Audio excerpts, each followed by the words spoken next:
Hey everyone! So, as I mentioned in our most recent episode, we're currently down south, and we're going to be abroad for the foreseeable future. I usually like to share journal entries when we've got downtime, and we have had a lot of downtime lately.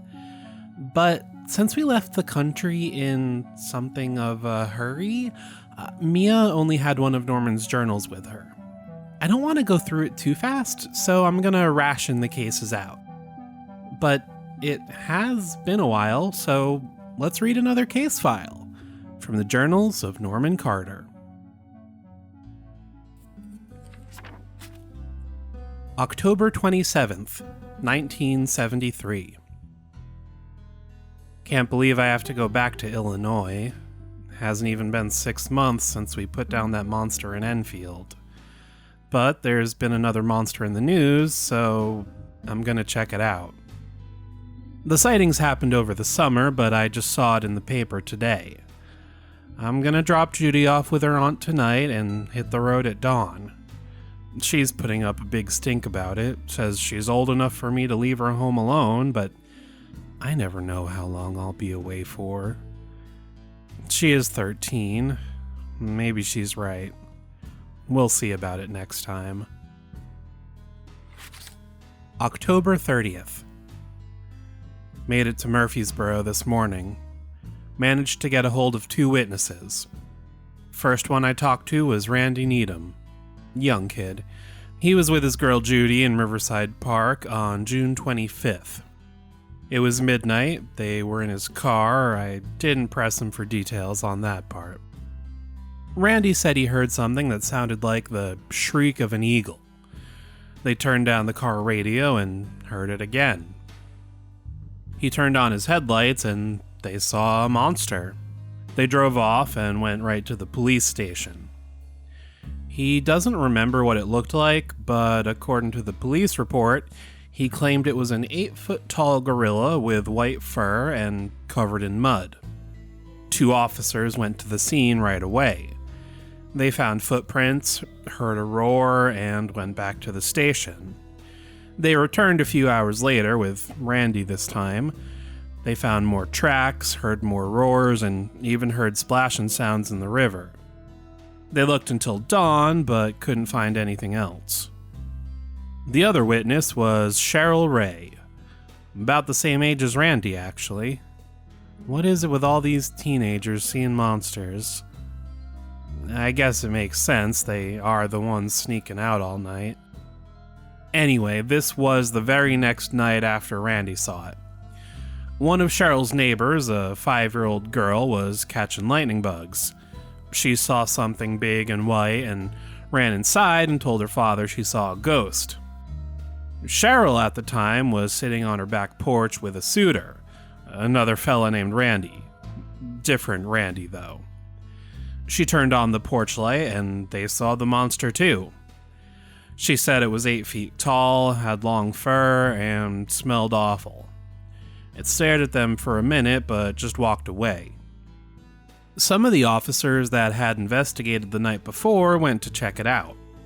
They found more footprints, and Toby Berger, the chief of police, ended up sending all 14 of his officers to look for this thing. They knew a dog trainer from the town over and called him up as well. They found a trail of black slime that led from the Ray's back porch down to the river. The dog followed the scent all the way to an abandoned barn, but the dog freaked out and refused to go inside. Berger ended up calling for backup, and his men waited a few hours until another dozen cruisers from nearby towns had shown up. By that point, though, the barn was empty, so they called off the search. The last sightings came about 2 weeks later. A traveling carnival came to town. Thankfully, they're long gone, so I don't have to actually interview any of them, but they set up camp by the river.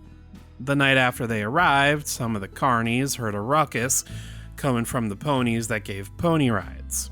They'd been tied up behind the trucks for the night. 3 men went to check it out and said they all saw a furry 8-foot-tall creature just watching the ponies.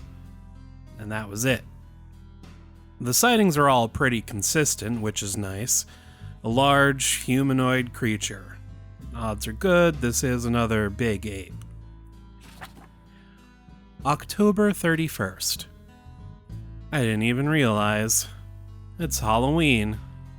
Some timing I've got. I'm looking for monsters and they're gonna be everywhere tonight. Now, in the article I saw about this sighting, they also interviewed a man named Harlan Sorkin. He speculated that if the creature lived in a cave along the river, spring flooding could have forced the creature out of its home. This thing clearly sticks close by the river, so that seems like as good a theory as any. I'm gonna follow the river and see what I can find. November 1st. Well, that was surprisingly easy. I thought I'd found it just before dusk, but after about a second I realized it was just some kid in an honest-to-God gorilla suit. He swore he didn't plan on using it to scare people, he just thought it was a funny choice for a costume.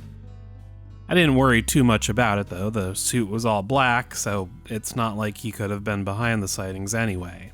I kept going, and a little bit outside of town, my sixth sense started going off. I kept following it, and before long, it led me right to the ape. I decided to try using my sixth sense to talk to it. I was rusty, but it had worked with other creatures in the past. I don't think it understood my words, but it understood what I meant. It felt what I meant, if that makes any sense. And in return, I felt something as well. It wasn't quite the same as talking, but we were communicating. It was welcoming, treated me almost like an old friend. I asked about its home and got the sense that it had in fact been flooded. I tried my best to explain about the nearby town and suggested that it find a home a little further away. I think it understood, or at least got the gist, because after that it just started walking away. Given all my experiences so far, the big apes are definitely smart. Maybe not human smart, but close. And I still get the feeling they probably have a sixth sense of their own. I don't know how to explain it, but I can just tell. I gotta say, I love when cryptids are named after the town where the sightings take place, because it always makes Norman's encounters much easier to research. Unsurprisingly, the creature described here has come to be known as the Murfreesboro Monster. Other nicknames include the Big Muddy Monster, after the Big Muddy River, and the Albino Bigfoot. And true to the reports, Norman's sketch is of another Bigfoot-esque creature. He also put in a note here that it was actually an albino specimen and not just white fur. Mia and I talked about it, and we do agree with what Norman said. Between our Bigfoot experiences and his, they are clearly intelligent. And they must have powers in some capacity. Mia thinks it's empathy-based, similar to her own, but I guess we'll have to wait until the next time we find one. That's all for this one, though. So, see you next time!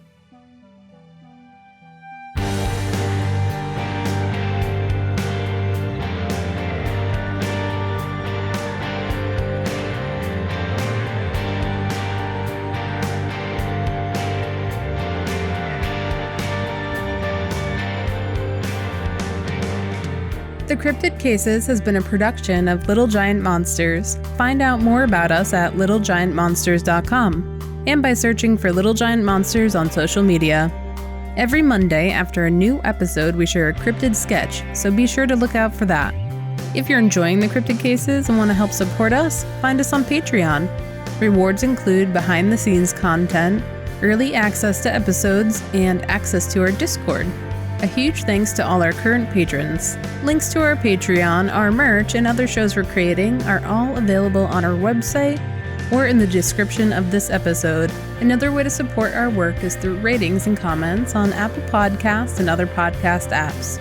Thanks for listening, and we'll see you again soon.